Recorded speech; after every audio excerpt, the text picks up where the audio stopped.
In today's video, we're answering Reddit questions.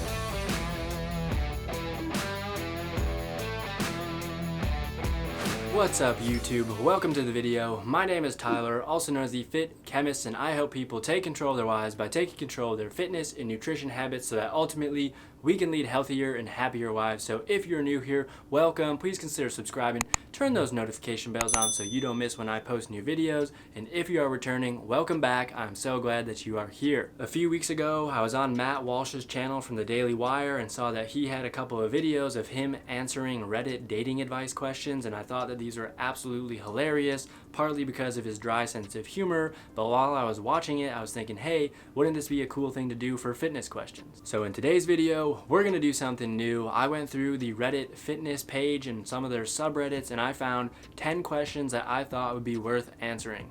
If this video is popular, I'd be more than happy to do another one. I think it would be a pretty cool series to do and eventually get it to the point where I don't even need to go to Reddit anymore because people can just drop their questions down in the comment box below. Make sure you stick around to the end of the video because I may or may not be answering 3 bonus questions, and if I do answer those, big if, but if I do answer those, you're not going to want to miss the answer to those. But with that, let's get into it. All right, the first question is going to be, dumb question, why do we track scale weight during a cut? The reasoning, I weighed in at the same weight for almost a week, which at first seemed odd because my deficit is pretty aggressive, but it turns out this is quite common and probably due to holding on to water weight as I lose fat.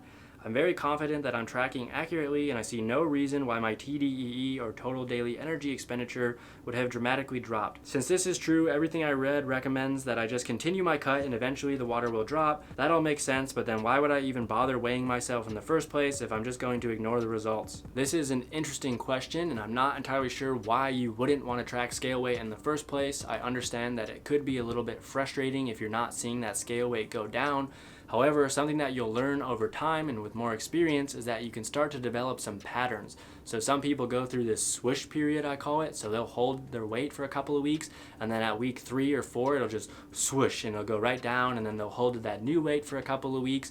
And if you're not tracking your weight, you won't be able to recognize those patterns. Another reason it's important to track your scale weight is because let's say you make a calorie or a cardio adjustment and you do end up losing weight, you don't know how much weight you lost because you can't go back and compare that to the previous data. If weight loss is your goal, I recommend tracking your calories and your weight and get a total weekly average for both of those. And if you need a nice place to store those, I have an entire spreadsheet that I created for this purpose, which will be linked down below in the description box. Question number 2, programming question. Suppose you have an hour to train arms. You can either A, do single arm cable movements, or B, use 2 arm cable movements. Which do you choose? You can get in more volume per arm with the dual movements, but in my opinion, the single arm movements are superior for feeling the target muscle. So a couple of things with this question. First of all, I don't know why you're doing an arm specific day in the first place. I've gone over this in multiple videos on my channel. You should not be doing a bro split and just hitting arms. And secondly, you mentioned at the end of this question that you like to do that exercise because it feels better. That is not a good reason to do an exercise. So ultimately, I would say you're probably better off going with the dual arm exercises unless you have a muscle imbalance that you need to address, in which case you should probably be doing unilateral movements. Question number 3. Hey everyone, I'm trying to get myself back in shape. I recently lost 21 pounds and went from 188 to 167. Really proud of that. Congratulations, that is a big deal. I would have liked to remove a few more pounds, but had cut my calories to borderline unhealthy levels and remained stuck at 167, so I figured I better switch to a bulking phase to put on muscle and do some more fat cutting at a later time. However, I really want to make sure I do this right and don't put more fat than I need to during this phase. Does anyone have any recommendations, tips, suggestions, or reliable resources about workouts, diets, etc. that you would suggest? Really want to commit to this. Okay, so again, first of all, congratulations on your weight loss. That is amazing. Second, I'm kind of curious what you consider as borderline unhealthy. I mean, there's definitely an amount of calories that's going to be way too low for you to actually be cutting on, and it's just not going to be healthy. However, I'm just kind of curious, again, where you got that number from. I just want to make sure that it's not something that you just feel super hungry on, and it's actually something that would be unhealthy for you. The next point with this question is that you shouldn't be transitioning directly from a cut to a bulk. Your metabolism is not going to have enough time to go from the cut to the bulk, and you are going to end up putting more fat on. So this is something where you should consider doing a reverse diet. And if you're interested, I have an entire video on this. Put the thumbnail over here, and I'll link that somewhere up here. You can go ahead and watch that and learn all about reverse diets. But what I recommend doing is going from a cut into a reverse diet, holding at higher maintenance calories, and then from there transitioning into your bulk. Question number 4 is going to be 1 gram of protein per pound of your current weight or what you want to weigh. Same guidelines when trying to lose weight. 6'4", 300 pounds. This is a great question. So I've actually done a video on how to determine your protein recommendations, which again, I'll link that somewhere up here, put that down in the comment box below. But what you want to be doing is going off of your total lean body mass, because if you are 300 pounds, that's going to be a lot of protein per day. And if I had to guess, if you're at 300 pounds, you probably have a higher body fat percentage, and you don't necessarily need as much protein as you would be eating if you were to eat 1 gram per pound. Question number 5. What amount of hunger is okay, or should you just add more to your diet if you're hungry?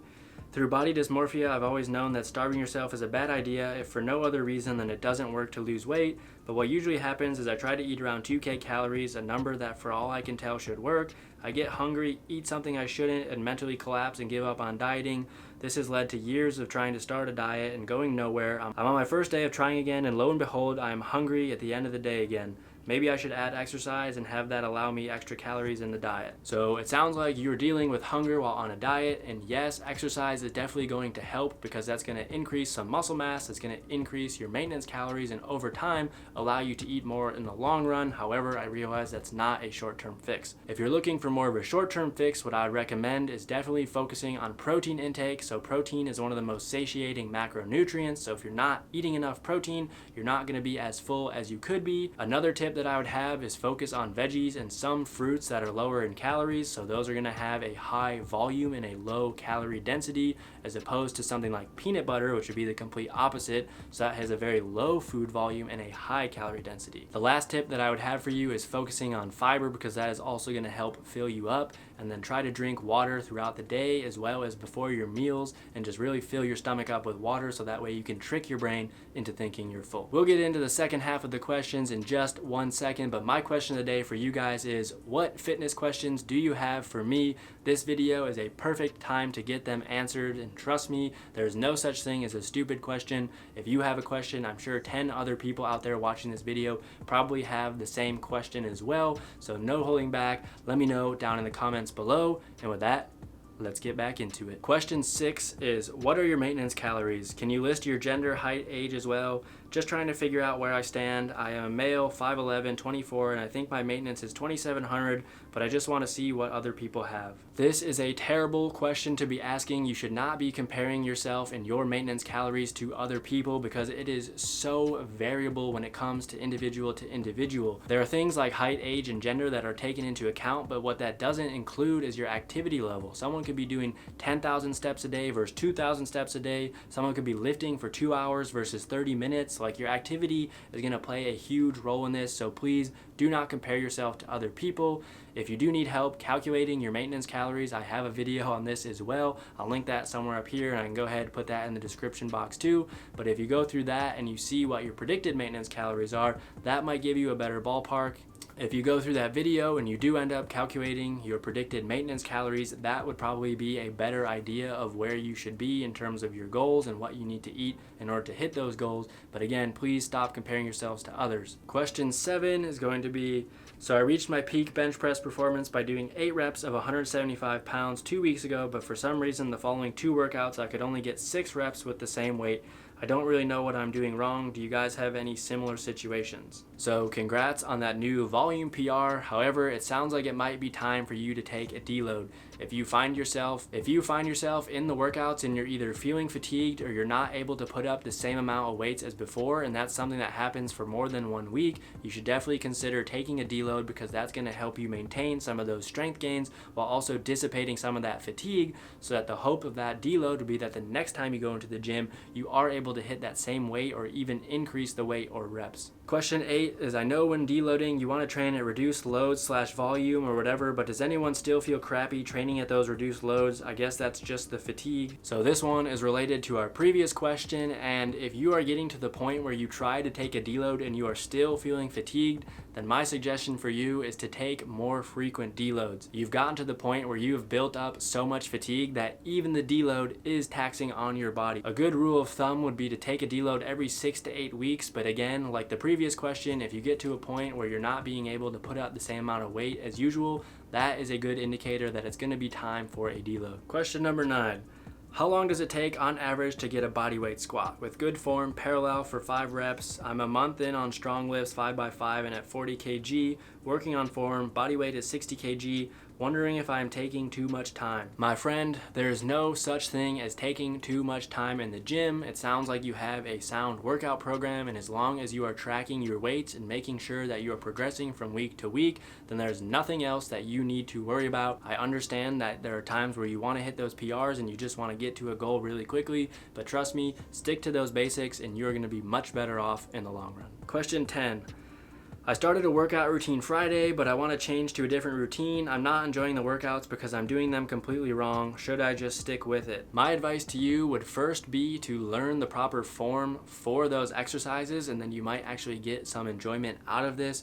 But yes, you should probably stick with it unless it's causing you injury, because ultimately program hopping is going to get you nowhere. I'm enjoying this, so we're going to go ahead and answer 3 more bonus questions. So starting with bonus question number 1, why should I do 10 minutes cardio after every 2 exercises, resulting in 30 minutes of cardio per day? That's what my trainer instructed me to do. However, she didn't corroborate. I would like to have some insight about it.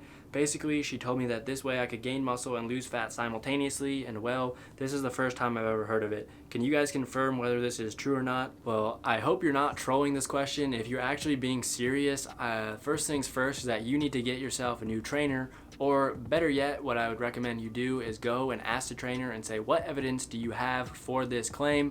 And once they say, I don't have any evidence because there is none, tell them that they are fired. Bonus question number 2 is going to be, what are some good meals to achieve a high calorie diet? I don't have much money, so I usually don't have the foods fitness gurus recommend on the internet, so it'd be nice if you guys could suggest some ideas that I could get more consistently. Thanks in advance. So honestly, I'm not totally sure what foods you are referring to that are expensive that fitness gurus push online, because honestly, the higher calorie options tend to be the things that are cheaper in the stores. If you think about buying things like fresh fruits and veggies, those are going to be more expensive than buying processed Oreos or whatever. So I'm not entirely sure what you're referring to in the first place. So I have a couple of tips when it comes to increasing your calorie intake in general. One of them is that peanut butter is going to be your best friend. You can get 2 tablespoons of that. That's literally so small, and it's 200 calories. So just put peanut butter on everything, slam some PB&Js before you go to bed, and boom, you're good to go. On top of that, you can also incorporate more fats in your cooking. So you can do things like cooking oils. You can add coconut oil or olive oil, because again, that's going to be a lot of calories for a very small amount of food volume.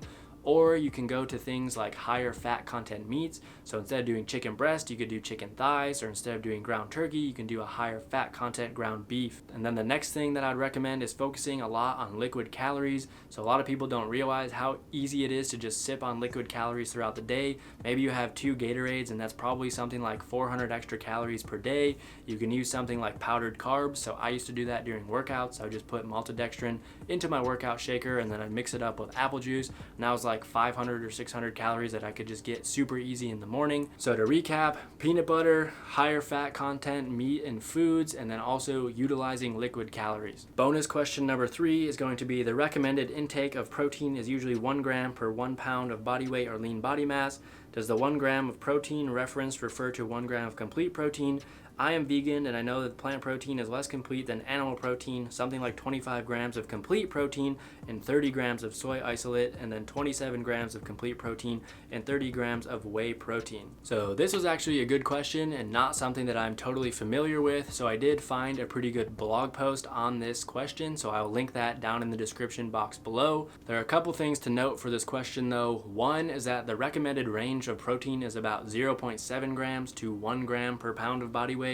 So if you just say 1 gram per pound of body weight, you're actually on the higher side of that range. So even if the complete protein isn't as much protein as the total amount of protein you're eating, you should still be falling within that range. The second point that I have for this question is that the Reddit user doesn't specify what their goals are. However, since they are concerned with protein intake, what I would imagine is that their goal is to build muscle. If that is the case, you should be eating in a calorie surplus, so track your calories and make sure that you are actually gaining weight, and you should also be tracking your workouts in the gym to make sure that you are improving from week to week. If you do both of those things, it's probably not going to matter that much if you're aiming for 1 gram of protein per pound of body weight and you end up falling a little bit short because of the vegan protein. Just make sure that you're gaining weight and you're in a calorie surplus and that you're training hard in the gym, and you should be good to go. Alright guys, that's going to be it for today's video. I hope that you enjoyed it. If you did, please give it a thumbs up. Let me know in the comments down below, and again, if you're new here, be sure to subscribe, turn those notification bells on, because I post new videos every single Friday and you do not want to miss when they go live. And with that, I'll see you in the next video.